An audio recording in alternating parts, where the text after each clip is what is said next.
Good afternoon and welcome to the final event of today's conference, our faculty panel. Each panelist will have 10 to 15 minutes for their comments, and after the three presentations, we will open up for a broader conversation with the audience. Our first panelist is Dr. Kristin Peterson.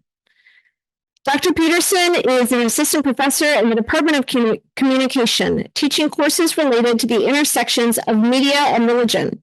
Her book, Unruly Souls, The Digital Activism of Muslim and Christian Feminists, published by Rutgers University Press in 2022, examines how digital spaces facilitate intersectional feminist activism within evangelical Christian and Muslim American communities. Welcome, Dr. Peterson. Great, thanks so much.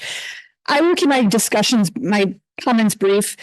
But first of all, I just wanted to say thank you so much for inviting me to do this. It really was a treat, honestly.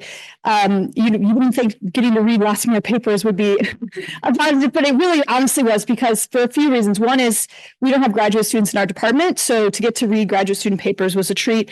And also, I studied religion and media, but I don't really get an opportunity to read such great, in-depth theological, philosophical thoughts about this. So I really enjoyed it.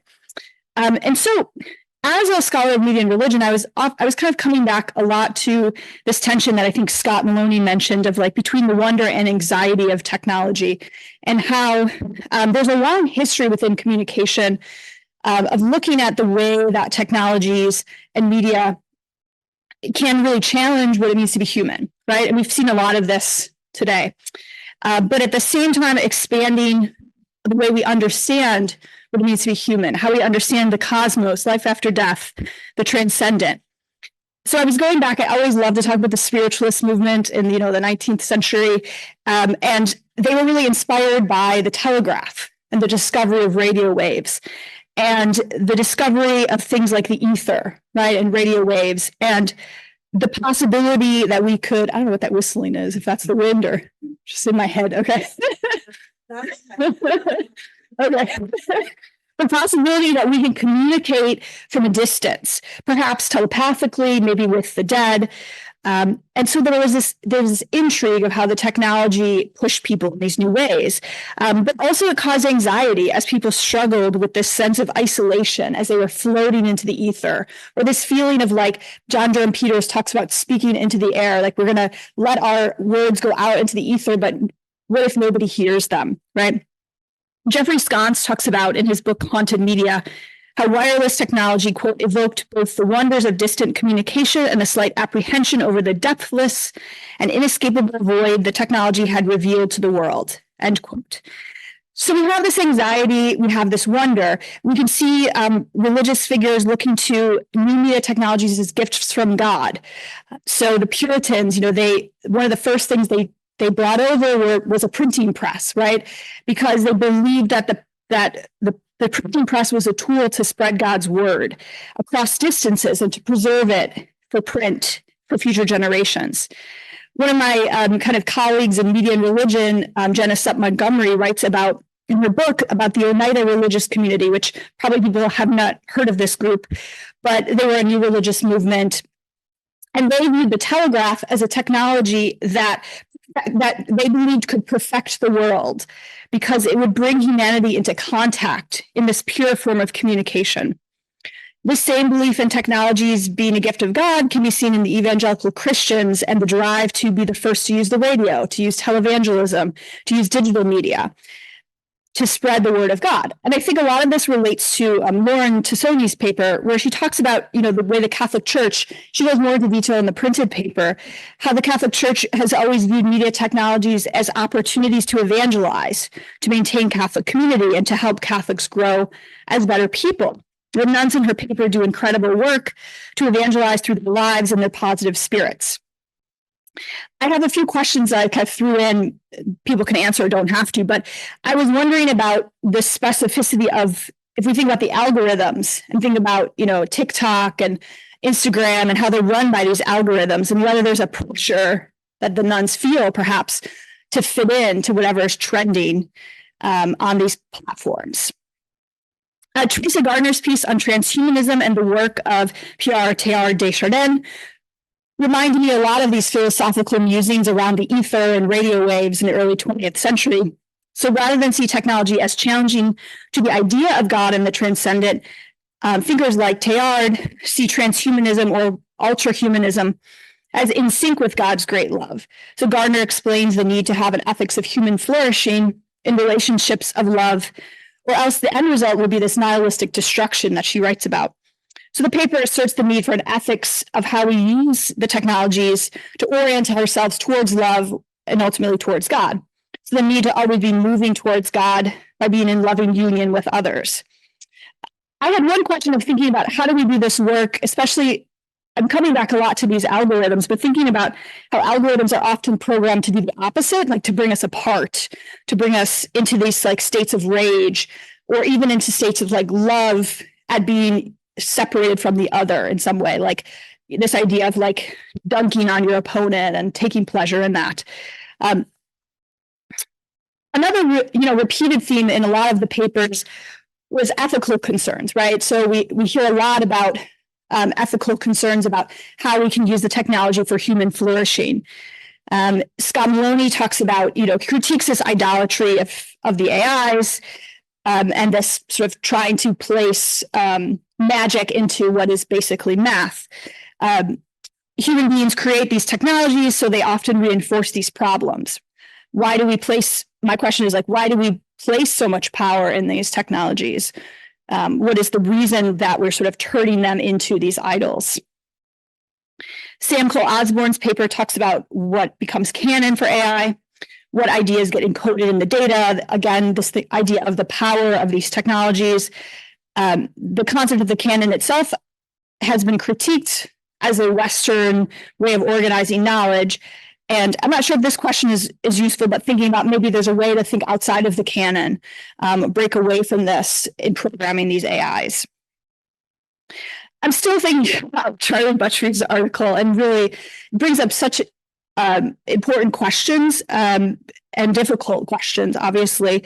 There's this media ethics scholar, Charles S., who uses a similar conundrum in his book, and I've used this in class. He talks about virtual child pornography, and when we talk about it, and I bring it up, you could see the students are kind of just very uncomfortable thinking about this idea of whether using AI-generated images would do less harm. And we can see through a utilitarian approach that it would do less harm. It would maximize pleasure and minimize harm.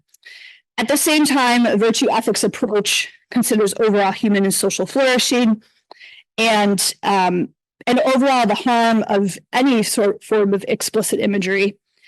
And I was thinking of kind of connections to feminist critiques and concerns over pornography and the sex wars that happened in the 70s and 80s, and just whether the existence of misogynistic and racist pornography has the effect of promoting these ideas in society and negatively influencing how people treat women and other marginalized people. So I think from the perspective of a feminist scholar and a media scholar, I still go back to representation matters, and these images being in the world have to have some impact in a way that's negative and leads us away from this human flourishing.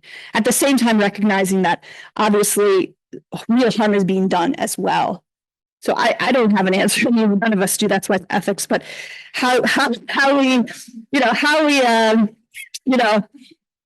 deal with this. Anyway, I think it's really important questions. Morgan Conliff's paper about the ethics of forming relationships with AI also uses this ethical framework of virtue ethics and whether the technology will lead to human flourishing.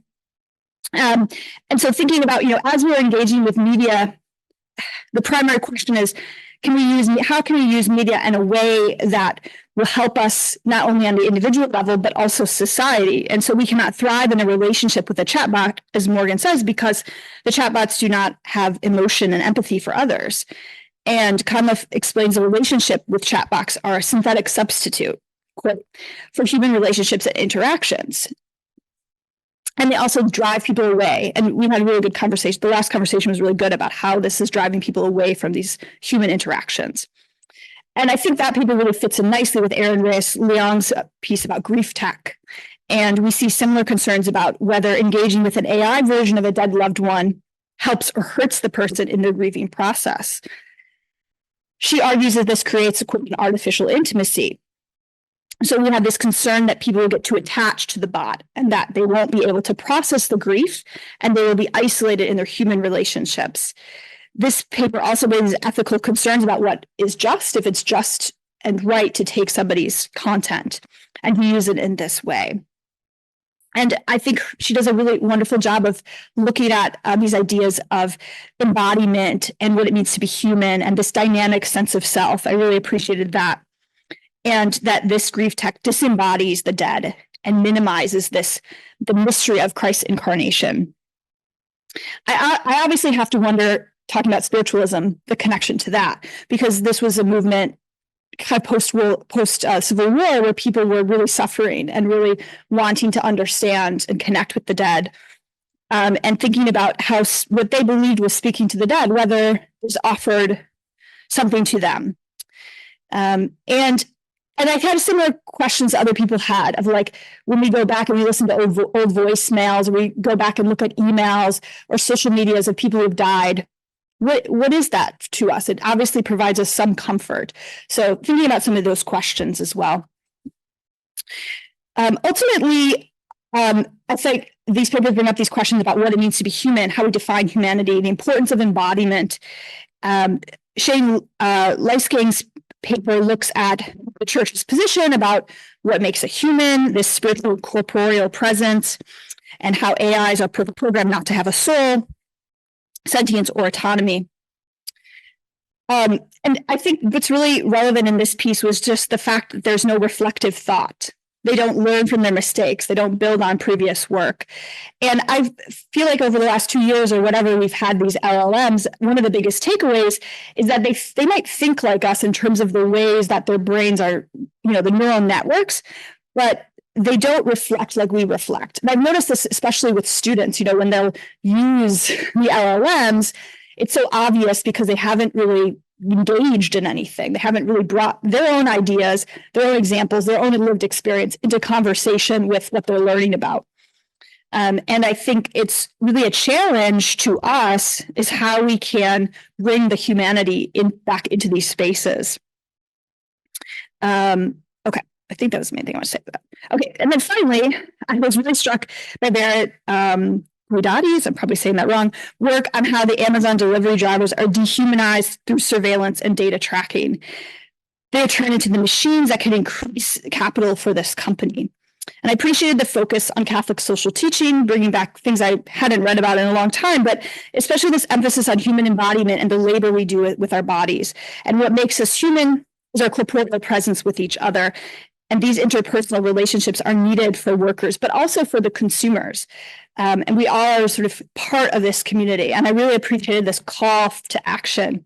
And I think it really fits in well with conference themes about how technologies challenge our relationships with each other. And I kept thinking after I read it about all these moments in our lives that we've sort of made it sort of frictionless, right? And we don't want to think about the people behind these things, right? And the people who are doing the work. We want to order food on our phone. We want to show up. We want to take it. We don't want to actually see the worker behind the kitchen, sweating away and making the stuff. And I think it really is important. Her paper brings up lots of examples here. So overall, just to kind of wrap up, thinking about what it means to be human, the importance of embodiment, interior reflection, empathy for others, human connection. Obviously, how these technologies raise these ethical concerns about how these are helping us or hindering us in terms of living together and flourishing together. And how we can use these technologies to lead to human flourishing. So how we can find this kind of middle path in between the anxiety and the idolatry of tech. So thank you very much, everybody. It was a good discussion.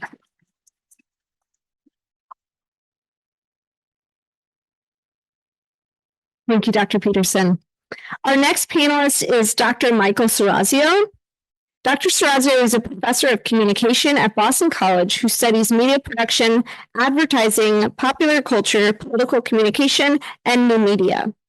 He has published in the Journal of Communication, the Journal of Consumer Culture, and Media Culture and Society, among other scholarly venues, and has authored The Authenticity Industries, Keeping It Real in Media, Culture, and Politics by Stanford University Press in 2023, The Power of Sports, Media, and Spectacle in American Culture, and your ad here, The Cool Sell of Guerrilla Marketing, both published by NYU Press.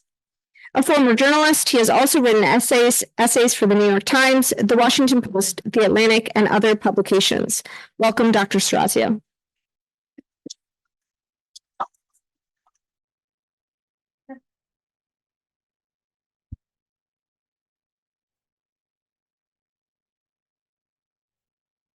Thank you so much for the invitation to be here today. I just want to open by commending folks on a really terrific set of papers and contemplations. I think taken together, they're wide-ranging, they're eye-opening, they're perceptive. I truly learned a great deal, both about specific phenomenon and also some of the theological and legal and sociological and especially ethical means of interpreting these AI phenomenon. And so for the portion of my kind of concluding remarks, if you'll forgive me, I'm going to sort of inflect it toward a topic that's been on my mind and it's been central to my research in recent years, because for me, the issue of AI and the question of how it will impact society is above all a question about authenticity.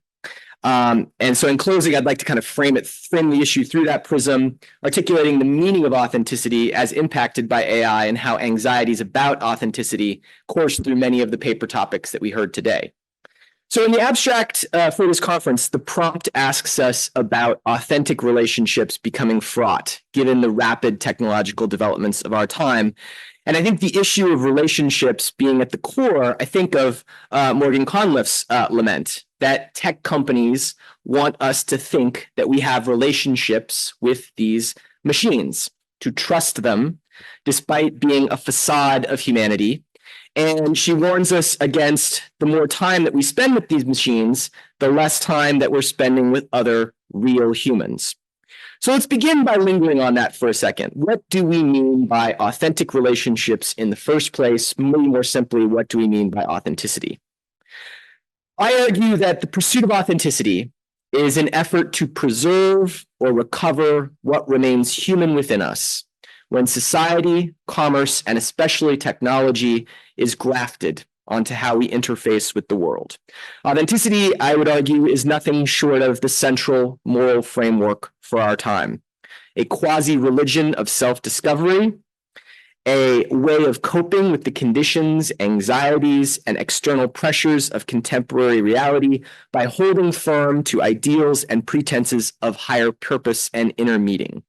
The quest for authenticity, especially when AI absorbs and colonizes more of our social and industrial landscape, is a spiritual quest. And yet, AI, as Aaron Leong shows us, even has ambitions on satiating that spiritual quest in the unsettling frontier that is grief tech. These ghost bots that dispense with the body-defined humanity, these bots that tantalize our capacity to cheat death itself. Speaking of artificial intimacy, as Leong terms it, let me quote an exhortation from former Pope Benedict. He says, quote, "In the search for sharing, for friends, there is the challenge to be authentic and faithful, and not given to the illusion of constructing an artificial public profile for oneself. Everyone is confronted by the need for authenticity," end quote. What now when that artificial profile has no human behind it in the first place? We've had issues with this of late. As we heard earlier, a Google engineer was fired for whistleblowing that its AI had gone sentient. A New York Times account of a Microsoft chatbot flirting with him betrayed much the same vibe. Indeed, the more unreal, the more staged, the more manipulated our mediated culture becomes, with AI representing the most vexing forefront, the greater hope, I believe, that authenticity can quench a thirst for what's being lost. Etymologically, authenticity originates from an ancient Greek word that can be translated variously as master, or acting on one's own authority, implying a kind of self-actualization that AI tools make a mockery of, or at least complicate. In distant centuries, authenticity was a formal or technical judgment used in museum contexts. It asked questions like, was this Vermeer or Matisse really what it claimed to be? Indexically linking the referent represented to a point, place, or person of provenance that it emerged from. When you goof around with Midjourney or DALL-E or any of the other AI image generation platforms, the fakery is not only in the realistic seeming product created, the fakery is in trying to articulate who exactly is the producer of that artwork. More simply, who is it that makes what is made with AI is a question that you're confronted with when it comes to AI creativity. Is it the user inputting the prompt? Or is it those yottabytes of data all mashed together on the back end that Sam Cole-Osborne reminds us should be considered the unnamed but influential machine-learned canon that we encounter? But authenticity can also be aesthetically approximated rather than verifiably absolute. It can fit our sense of what something seems like it should be like, rather than actually necessarily being that thing. Such authenticity is iconic, it's sensory, it's subjectively graded, usually based upon stylized cues. And here's where AI tricks us especially well. Does the created product fit the observer's abstract expectations and projections for the form or genre? If the people in the image don't have, say, extra fingers, it's probably good enough to pass that test. But authenticity isn't just aesthetic. It's also expressive, which is where the digital humans of our future will throw us off. Authenticity can be tallied as fidelity to some internal compass or values. Does AI have an internal compass and values? Philosopher Charles Guignon categorizes this as the master dichotomy of modernity. Quote, what is inner is what is true, genuine, pure, and original, whereas what is outer is a mere shadow, something derived, adulterated, peripheral. To be authentic, you must be in touch with what lies within, that is, the inner self, the self that no one sees except you. AI, in its creative fertility, convinces us of its human-like capacities, but no one would purport yet that it has such an inner self. And I think that's what Shane Liesegang emphasizes in his paper on the absence of a soul within AI. It lacks that interiority, that reflectiveness on its own. It sits dormant until the user summons it to life, and then it springs to life like an overeager golden retriever. It can fetch externally, but it cannot ruminate internally. And let's be historically precise here too. That conception of the self has not been timeless. The self as an autonomous noun, this notion of interiority, really gets established as a legit spatial psychological domain in the late 1700s, when Enlightenment individualism fuses with the soul archaeology of the Romantic era, when authenticity gets imprinted on the cultural and physical landscape by way of autobiographies, introspective literature, portraits for posterity, and private rooms within the home. Perhaps artificial intelligence is forcing us to contemplate a return to conceptions of that blurred self that predate a few hundred years of modernity. And I would say that our rage against AI is, to name check the most important rap rock group of all time, a rage against the machines. Sociologist Max Weber had much the same rage, I think, in his diagnosis of disenchantment with rationalization, scientific modernity, and the loss of supernatural wonderment. If 19th century industrialization framed efficiency, automation, and quantity as unsurpassed values, in work especially, but with a logic of reason spilling over into other arenas of human existence, those three things are the same values informing AI ideals nowadays. And I think this is what Barrett Giudice observes, contributing to this pattern of Amazon drivers toiling away in the Foucauldian digital panopticon, nudging them into thinking of themselves as humans to be like machines in their precision and their metrics optimization. McKinsey reports that 30% of information labor could be automated by the end of this decade. George Orwell once observed, machines have become a modernist habit of mind, such that even if you smash them to bits, as the Luddite weavers famously did, they'll be swiftly restored, having prevailed in our cultural sensibility as the correct way to do things. The machines, in other words, as Giudotti points out, have already gotten into our thinking, especially our thinking about how we should labor. And central to these anxieties about industrial inauthenticity in the 1800s was the ubiquitous uniformity that got produced by it. Generative AI generates, it's right there in the name, but does its apparent inventiveness camouflage that same sterile, uninspired uniformity beneath it? And if so, how do we practice thinking and creativity when that seems precisely the value added that these new tools encourage us to outsource for the sake of efficiency? Recognizing patterns, formulating insights, isn't that what all scholars do from their respective fiefdoms of knowledge? The Frankfurt School had a term for what was lost here, aura, or the charismatic radiance that emanates from a singular work, that handmade, unique, moral authority of artistic creation.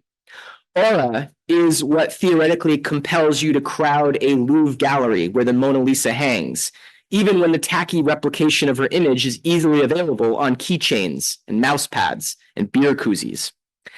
AI portends the loss of that aura, not just in singular artifacts, but across whole landscapes, whole metaverses of life. And when it's hard to know where we are at any given time, it becomes hard to know who we are as well. And so artificial intelligence confronts us with what I call an intellectual uncanny valley.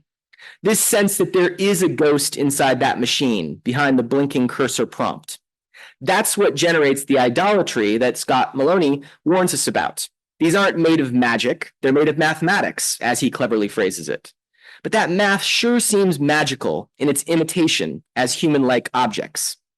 And so in turn, AI reinforces the central question of both the liberal arts and Jesuit higher education alike. What now is the purpose of being human? And how can we contribute to that flourishing? The world is rapidly changing as it always has been. Where do we as human beings still fit in? What's our purpose? AI seems to want to do a lot of tasks that I enjoy doing, synthesizing and generating content. And I'd be really bummed to have to relinquish those to the machine. Let me wrap up with a question that the Luddites might have posed to us. Quick show of hands here in the audience. How many of you are wearing something today, clothing-wise, that you hand-sewed from scratch? No? Okay. So we all have on a creative, expressive product that was generated by machines at industrial scale. Okay. Another show of hands. How many of you look down at the clothing that you're wearing and you think, what an inauthentic, inadequate, unreal piece of fabric I have on? Show of hands if you look down and you feel that way. No? Nobody? Okay, one person. Awesome. That is in some ways my biggest worry.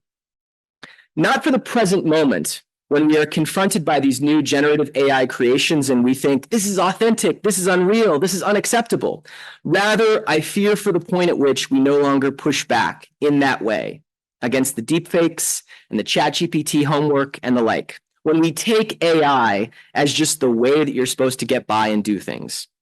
Humans are, if nothing else, adaptable people. That's the story of our species' evolution. We shape our tools, our tools shape us, we freak out about that, and then more often than not, we get used to it. As Arthur Clarke, science fiction author of 2001, A Space Odyssey, once claimed, we overestimate technology in the short term and we underestimate technology in the long term.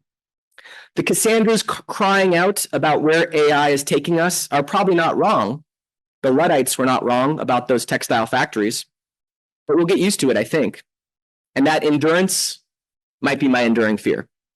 Thanks very much.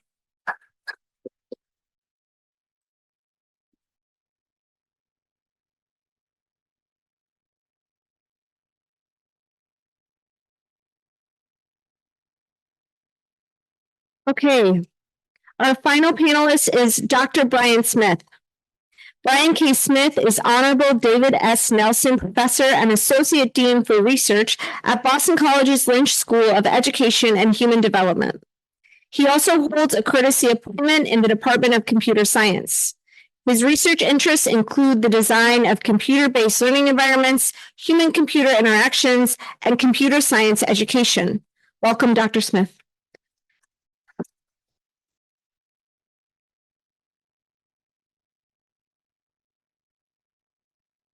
Okay, I can't even begin to compete with you guys. Like, that was great. That was fantastic. I have to say, at one point in my former point in life, I was the Dean of Continuing Education at Rhode Island School of Design. And I remember when I first got there, I was like walking down the street and I was looking at some kids and I was like, wow, those kids have some funny clothes on. They look like crazy looking clothes. And then I realized those kids made those clothes themselves. So your last part, I was just like, I've seen that. It was kind of like, wrong. Just like, that's right. There's something actually very special there about people, very much intuitive, as you said. That the appreciation for the hand and for making things with tools at RISD was very high, it was very much respected. Computing is seen as a tool. I mean, that was a harder reach to think about, but certainly graphic designers and people like that were also using Illustrator, Photoshop, those kinds of tools and understanding how to make creative artifacts. I am in the Lynch School of Education. As May said, I'm also in the computer science department. So I started out my career actually as a computer science engineer and worked in AI initially for, I almost don't want to say when I started, but I will say this much because we've been talking a lot today about generative AI. As a graduate student, I wrote a program and that program tried to generate film music. It was given a representation of a film. It would then try to generate a musical score that would sort of be similar to that. And so I only mention that because I'd forgotten about it. It was made a long time ago. And then when all of this stuff started, I realized that I am in fact an OG. I'm an original generator. Anyway, so I almost feel like I want to plug in here, but I feel like something will mess up. So I'll just kind of take it from here. So again, I want to like Mike, I want to just thank you all of the speakers today. This is really important work. And again, as someone who is a computer scientist, right, my discipline is realizing much more and more. And I would say actually it's probably happening much more in schools that call themselves information sciences schools. That the importance of really working, Morgan, you pointed it out wonderfully, where it's about if we don't get more people from more disciplines thinking about these problems, we're doomed. Right. And so straight computer science, what is it really about? It's how to make it faster, better, stronger. And that's, and I know there's some people who worked in computing here, but I know that you've also flipped up. So, so let's be honest about it.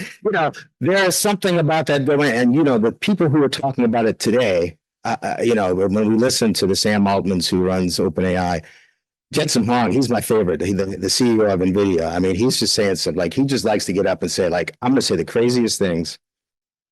5 years from now, no one will program computers anymore, right? And then you go and you look at the job ads at NVIDIA, and if you don't have 20 years of programming, you're not going to work there. So I think it's just kind of a bait and switch that a lot of these companies seem to be doing. But without people like you, all of the papers today, like we're not going to get it. We're going to have some crazy things happen. We're going to have the ghost tech, those kinds of things are going to show up. So it's been great to listen to you and to really kind of get your perspectives on this. Here at Boston College, as it turns out, here comes the shameless plug. Here at Boston College, we are now developing a master's degree in data science. Yeah. Well, yeah. Society needs that ethical data side. That's right. Thank you so much for that. See, again, it's not. I didn't plant you. That's right. Yeah, that's true. That. And so some people certainly asked, because actually you may have noticed also that degree is housed in the Lynch School of Education and Human Development. And so we're often asked, why are you doing this there? Like, why does it exist in the School of Education? And I say, why not? People say, because it's supposed to be in a computer science department or a math department or a business school. And I go, well, sure. just because we've always done it that way is a good reason not to do it that way. The other reasons, of course, are one, we have some very competent people who do a lot of have been doing statistics for a long time. Our students have been getting jobs in data science. The other reason is I tell people, I say, because we know a lot about teaching, so you're probably better off taking it from us than some of these other places. But the other part is I think what everyone in this room has, that we all share, and that is a real deep sense of the ethical concerns, the human values, right? And so we're trying to drive this thing. And it was fantastic to listen to everyone here today, because these are the kinds of things we're trying to instill in this program. Now, I don't know how we're going to do it all, plus get all of the technical stuff. That is something we're still trying to balance. But that tagline of society needs ethical data science is certainly a place that we've been really trying to drive the work from. And so it's always, again, inspirational for me to hear the kinds of things that you bring to the table. Some of the things that as I was listening today, just all kinds of just great things, but I'm looking down and Shane said earlier, he said, one of the mistakes you could make is to say computers in the next X number of years won't be able to, right? Because you'll probably lose that bet.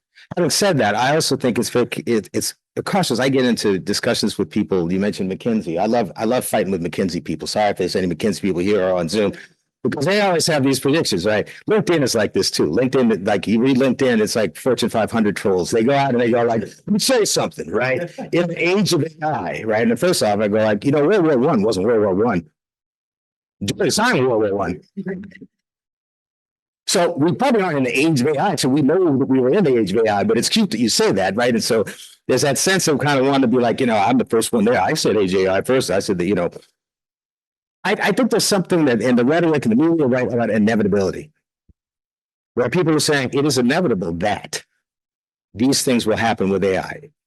And really, I think what I'm hearing here today, it ain't nothing inevitable without us. Right, that we drive this, that we still as humans are the ones who are going to drive. What does it mean to use this technology? So it's inevitable that we would be able to have Amazon trucks that can monitor drivers. Whether or not we decide to do that, that's our decision, right? And so it's great to see that now legal bodies are starting to say, well, wait a minute, is that a good thing to do? Maybe you have sensors in your car, because I'm sure that the Amazon people said, hey, you got sensors in your car that would also detect if you're out of lane, do that kind of things, right? Those are perfectly natural. You step over a line, though.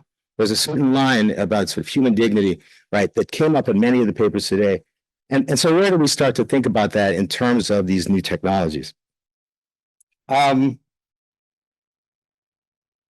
was I thinking about next? I think, this issue of human AI relationships was really an interesting one too. There, for many people in computer science, this has actually been something for many years. It's not really a recent thing, but an issue, for instance, of people used to call this digital immortality, probably back in the mid 2000s. And I remember people then trying to work with technologies. Could there be image capture technology that was taking pictures, recording things all the time so that you would essentially be able to, at the time of passing, there you are, you were recorded in perpetuity and you could be there and people could listen to you. Now, it's the question, of course, becomes, and Morgan, you pointed this out too, is do we know anything about whether people would find comfort in that, right? And I think it's an open question. It's an interesting question of whether people find comfort in that, and why would they find comfort in that, and is there some way to sort of route them back to the human perspective? But it's certainly the case that we as humans, many humans, will anthropomorphize these technologies and think about these in ways. So it's kind of, this AI stuff is sort of the next step in terms of some of the things that we already do. But you also said something that was very important to me in terms of like I mentioned, this master of science, was that data are meaningless without the humans who give it meaning. Right. And so much of this, again, is right. It's us that has to determine this. And that was a real thread that I felt was running through all of these papers. Right. Sam, who's determining the corpus? If you just let these things run out and just grab everything, there's a lot of things that you simply don't want. Right. And so we grabbed everything. And then, you can see, like, if you remember, some of you may have heard of at one point, IBM Watson. They released a chatbot and the chatbot went nuts. IBM was like, oh, no, we got to take that down. Yeah. Oh, yeah. It doesn't take very long, right? Because Microsoft Tay was the next one. when they let the Twitter chatbot out on I'm sorry, X. Yeah, right. You know, I can't keep up with it. They just keep changing, Meta did and Facebook. But yeah, and so it only took, again, a matter of hours. Chatbot goes out. People said, hey, there's a thing. Let's teach it to say nasty things. And it deteriorated fairly quickly. We mentioned this idea of filtering several times about how would you try to get the machine to say, hey, if you say, do you have a soul, for it to say, nope. Can you tell me racist jokes? No, of course I can't do that. It's not a chatbot. Why would I do that? And the question of, how does it filter that? We didn't really talk about it. And unfortunately, it turns out the way, if you want to filter a chatbot, get Kenkins. Kenkins. How many know what I'm talking about? So it is certain case that that unfortunately we discovered, Time Magazine actually, but they sort of broke this, that workers were being paid less than $2 an hour to use a technique called reinforcement learning from human feedback, essentially steer the machine away from these negative kinds of conversations, right? So what you do is you'd see something that was bad. These guys would comb the web, they would feed the chatbot would respond with horrific things, and the workers would say, that's no, but nope. In fact, it's called reinforcement learning. Because very much in the same way that you might train your dog, you say, that's a good thing, here's a treat. You do that with the chatbot. You go, hey, Chatty, good boy, Chatty, right? And you give him a treat. And then you have sort of like bad things, you go, no, chatbot, right? Anyway, these poor people, for minimum wage, if not less, saw some of the most horrific things on the World Wide Web. And in fact, they did put in programs to say, like, we have these like therapy programs if you need help afterwards. And that's how we get to where we're at. And so there's always a question of, like, for me, is it worth it? And I used to work at a place, actually, I'm going to read you something from a friend of mine posted something on LinkedIn just a few hours ago. I'll start with that, actually. His name is Claudio Pinedez. He is the head of IBM AI in Brazil. And Claudio, he says, are large language models useful? And he said, after attending a conference this week, intelligent user interfaces this week, I was left with the feeling that we are close about where to use LLMs effectively. Study after study in all areas showed at best marginal improvements in some areas, such as decision-making. Often the performance of person plus AI systems were worse than either AI or in person. Moreover, the improvements were only seen on novices. So it was a cold shoulder in what all the hypists are claiming. Somewhat not surprising. At this point, only non-AI people, okay, that may be a little bit, come on, Claudio. Only believe that Gen AI has widespread use, and many people in the adopting companies have also realized the long road ahead. This is one important culprit. Seems to be that AI systems and LLMs are trained without differentiating easy from hard tasks, important from irrelevant ones, accuracy measured by right answers independently of their difficult. This is nonsense in decision-making scenarios, for instance, and explain the higher impact on novices. We'll explain that in a different post. Worse, when they work, it is because of long and complex prompts. We are creating technologies which exclude people who cannot write intricate sentences and narratives. That is most of the world. Only highly articulated, educated people are likely to benefit from the current wave of LLM. So I want to just end with that last statement. And I mentioned Claudio and I used to work together across the river at a place called the Media Laboratory. And quite frankly, when we were younger, we were like, you know what, we'll build stuff because we can. And thankfully, we grew up. We got smart enough to go, there were some stupid things that we did 20 to 30 years ago in terms of just building for the sake of building. But one of the things, here's what I want to end with. This is where a graphic would be helpful, but the Pew Research Center did a survey recently, and they asked teens, 13 to 18 years old around the United States. They said, the first question is, how much, if anything, have you heard about ChatGPT? Now, because if you listen to the media, everybody's heard about ChatGPT. Everybody knows ChatGPT here. Everyone's using ChatGPT. If you're not using the paid version, where is you, right? You should be paying up to get the extra power that doesn't seem to be extra power. Turns out 23% of US teens said a lot, 44% said a little, 32% said they had not heard anything about ChatGPT. So the bulk of American kids say, yeah, we've heard of it. But still, you got 32% of American kids going like, and this was conducted September 26th to October 23rd. So not that long ago, where kids were going like, huh, Chat who? Is that a rapper? Who's ChatGPT? Be a good rap name. ChatGPT. When you break that down by race, ethnicity, 22% white teens, 21% black teens, 21% Hispanic teens say they've heard a lot about ChatGPT. Equal. If you then move to the right-hand side, 27% of white teens say they've heard nothing at all. 37% of Hispanic teens say we've heard nothing at all. 44% of black teens say we have heard nothing at all. So you got about a 20% difference between white teens, black teens in the United States. Then we go, you know, it has to happen by income. 11%, well, let me start with it. 26% of people who say with families making $75,000 and over have heard a lot about ChatGPT. 11% with incomes under $30,000 have heard a lot about ChatGPT. So 11% under 30,000, 26% over the $75,000 mark. Then you do the opposite, 24% know nothing about it, $75,000 and over. Under $30,000, 59% of teenagers say we have heard nothing about ChatGPT. So I mention this, and I say it all the time when I give these kinds of talks, because I think all of these, so there's so many different things that are going on here, and so many different issues. But one of the important things for me is also making sure that when we do talk about these things, if we talk about something like human-centered AI, that we have to ask the question of which humans, and are we making sure that we include all humans in these conversations? Because there is still this kind of, there's a certain elite group who really know these things and will have access to.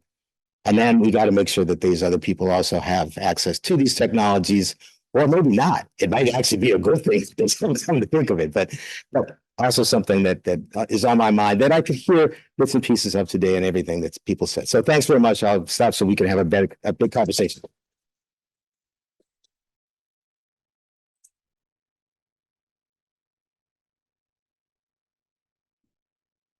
Okay, so we have a few minutes now to open the floor for questions from those in the audience and just to have like a broader communal conversation in general. So I'll give the mic to the presenters, and then people from Zoom are also welcome to submit their questions.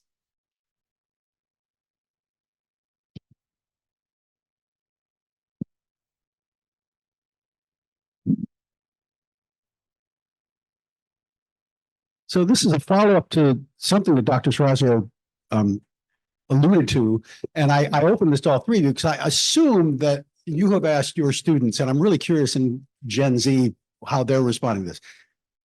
So recently there was some sort of art competition, and the winning piece was AI generated, and there was all sorts of kerfuffle about that. But how do your students feel about AI generated music or AI generated art or AI generated drama, which it's good. This is great. This is fantastic. How do they feel about it? And how do you respond to how they feel about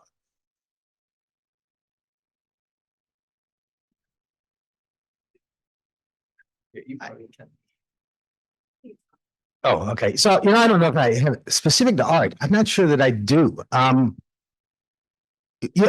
that's not true. I want to talk to some young, I guess, they're doing art, right? They tend to be, they're in after school centers, different programs like that.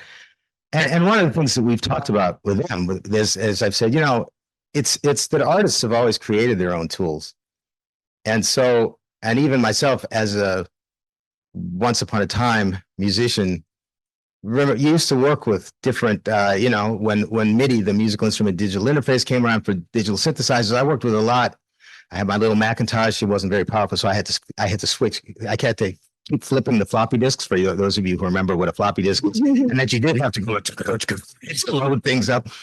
And use all kinds of different programs, generative programs to then complement as I would play, and then I would have the machine doing things. So I've said to them, there is sort of this interesting kind of co-creation of art, and I'm seeing people do that, and I think that some young people are starting to see that. Others see it as a way of like, this isn't necessarily any different. Similarly, right? Turntables weren't invented to make music, but of course now it's an incredible musical instrument for many people. So I think that there's that way of thinking about it, and I've certainly heard some kids talking about it that way.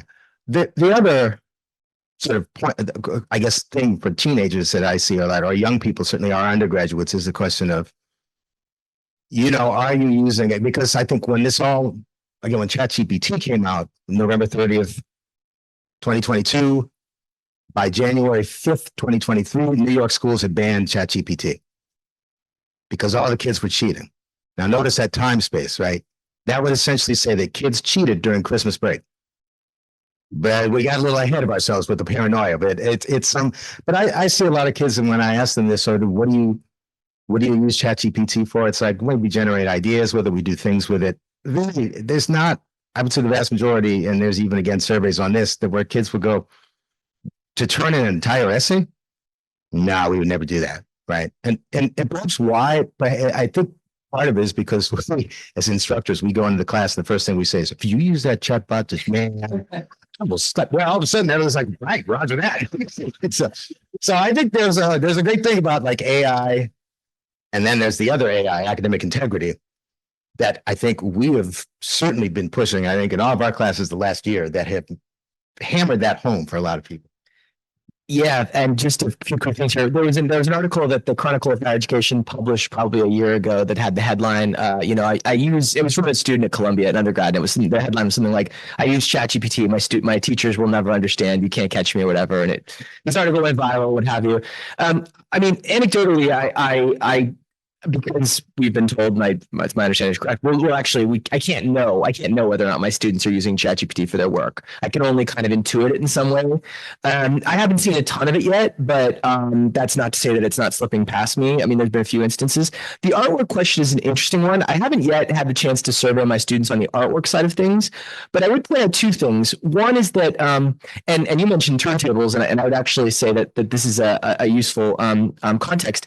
The story of so much artistic creation is a recombination of things that came before. Like, hip hop. You mentioned turntables, right? The very first, smash hit in hip hop of all time, "Rapper's Delight," is sampling like a disco-based guitar riff, and so AI is doing in some ways with art what art has always done as well, and also like on some level, like the CGI that is informed and defined all of the blockbusters of the last 20 years is a kind of AI as well. So, and our students are pretty into that, so I think that's another kind of dimension of it.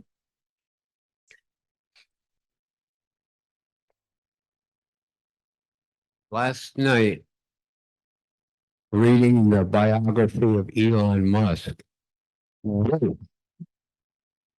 almost went bankrupt because of over-automation. They worked for months sleeping under the desk, taking machines and throwing them through a hole in the building. They were too imprecise, too undependable, and they did studies on what they were supposed to solve, and they weren't even solving the problem, so they threw them all out.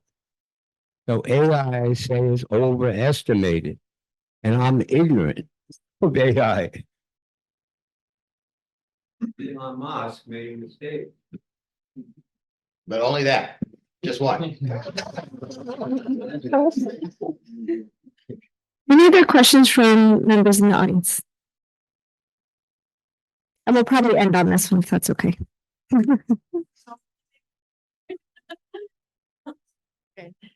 Thank you so much, Dr. Peterson, Dr. Serazio, and Dr. Smith. I have a broad question, and I'm going to try to tie all three of your remarks together to propose it. Dr. Peterson, you mentioned the algorithm and algorithms often being designed to separate us. And then Dr. Serazio, you talked a little bit about like who is making the artificial intelligence. And as you were talking, I was reminded of this piece that has stuck with me called Religious Bubbles in a Super Diverse Landscape, ? Research with religious youth on Instagram. And essentially it's that inter-religious boundaries thicken via the algorithm, but intra-religious boundaries become more blurred via the algorithm. In a sense, that means that a Catholic influencer might connect really well with an evangelical Christian influencer, but might never see the content of a Muslim influencer. And okay, so I just wanted to throw that there. And then Dr. Smith, you were talking about, and then this also, to me, this is like tangentially connected. But I'm thinking about, okay, then, so who's using these? How are they using them? Who are they connecting with? And then I was reminded of another article that haunts me from like 5 years ago. I think it was a popular outlet, about human connection becoming a luxury good. And this is where I turn to you, Dr. Smith.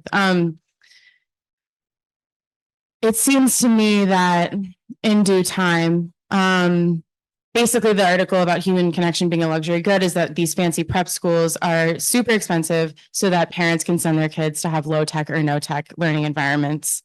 So I was being educated when the smart board came out. Now I think the school I went to would say that they want to like try to reduce that. They want to have more kinesthetic learning opportunities. So I'm thinking about this knowledge of, sorry, this is such a long question. I'm thinking about this knowledge of who, the Pew data you referenced, Dr. Smith. And I guess my concern is that actually might reflect more about who has knowledge about who's controlling the creation of the AI rather than who is impacted by the AI. And so if any of you want to take all of the words that I just said and comment a little bit more about the role of power in these conversations, because I think we've all been talking about it, but haven't necessarily been calling it that. I'll just open with one tiny thing that flew to mind when you mentioned this piece from a few years ago, which is the notion of human connection is a luxury good. The one thing that flew into my mind as you were talking about that was person education relative to Zoom-based education in the fall of 2020, and the way in which a lot of schools remained closed, and they remained only happening on Zoom, which at the time we knew this, but the data has proved it to be the case, was incredibly inadequate in terms of being able to deliver that to kids. And the kids, by and large, who had the luxury option to be in person, like a lot of private schools reopened and a lot of public schools stayed closed. And to me, that's the kind of like the sort of luxury dimension of in-person. So that's the one thing that flew to mind. I want to read the Instagram article you mentioned because I don't want to comment on it without really knowing all the ins and outs of it. But I'll comment about this point. There's a scholar, Lynn Clark, who she does a lot of media religion, but she also does a lot of work on teens. And she did a book a few years back where she looked at parents and teens and their use of technology.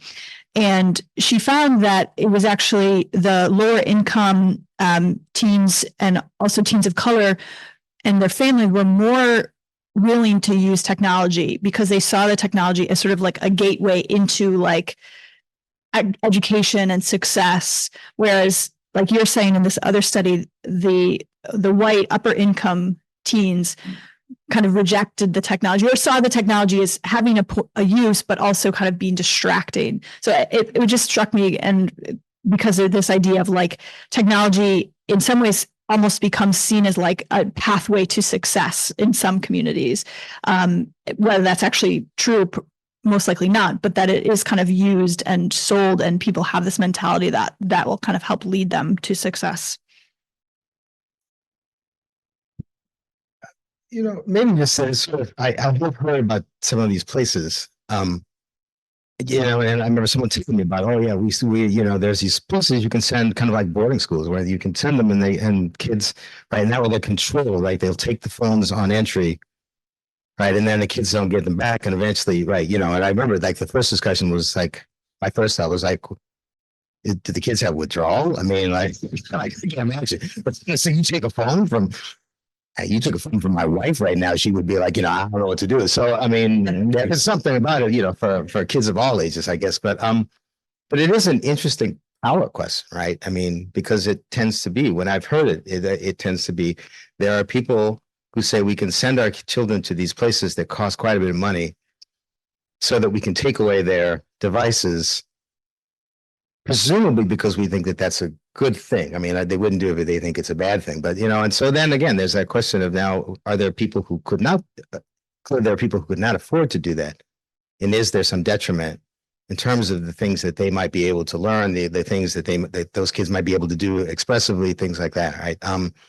So those are all. It's an interesting question. I think certainly in terms of the power questions here are huge.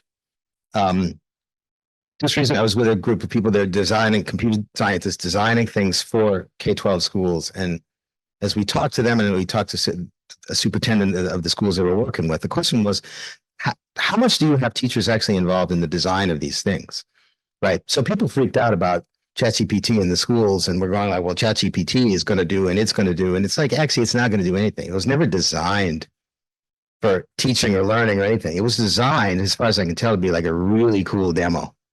I think its purpose is to be like, wow, it's really cool. Look what we can do, but so it's not designed for, right? And so there's no anyone behind it, right, that would have the knowledge.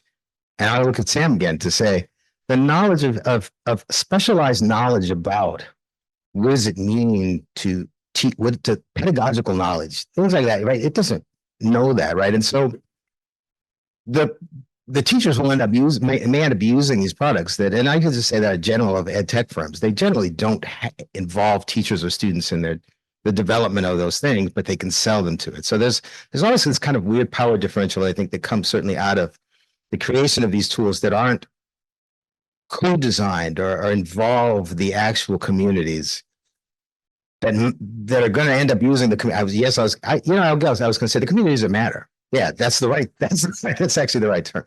So the power question always is, and how do we sort of minimize those kinds of things are things we really have to think of. And I think, again, as software developers, right, and trying to sort of think who are the next generation of people who would be building these tools, how do we make sure that they consider those kinds of things when they're doing?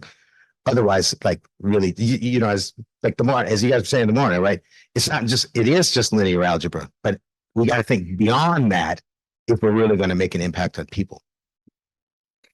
Let's offer a round of applause of gratitude for our panelists. Thank you all. That was really rich. So now I'm going to transition into some brief closing remarks and the announcement of the recipient of the award for the best student paper. First, on behalf of the Blasey Center at Boston College, I want to reiterate my gratitude to all of those who contributed to today's conversation. Our student presenters, Sam, Scott, Shane, Barrett, Charlie, Lauren, Aaron, Morgan, and Teresa. Our panelists, Dr. Smith, Dr. Serazio, and Dr. Peterson. Those who attended to support their friend, family member, or student, and to the staff of the Blasey Center. Today was wonderful, and I have so much to continue thinking about as I leave, and I hope it was rewarding for all of you. Before we conclude, let me invite you to be on the lookout for next year's call for papers. It's way from now, far away from now, next year. And if you're interested in the rest of the work we do here at the Blasey Center, I encourage you to visit our website, bc.edu/Blasey, BOISI.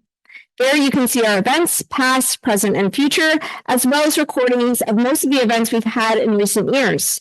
We also welcome you to sign up to receive our email updates and to stay in touch with us. So it is time to announce the award for the best student paper for the Blasey Center's 4th annual Graduate Student Conference. This paper will be published in a future edition of America Magazine. Before announcing the paper, I do want to note that the editor from America is here. Would you mind putting up your hand, Jim? And thank you for being here, first of all. Yeah, round of applause. He came from New York to join us. Jim did say that many of the papers that were presented today were excellent candidates for this award. And if yours is not the name that I call today, he wants you to pick up a business card and get in touch anyway. To see if you can make something happen. So that's exciting. Thank you, Jim. Okay, so for her paper entitled Artificial Intimacy, a Critique of AI-Powered Grief Tech, the winner is Erin Reyes-Leon of LMU.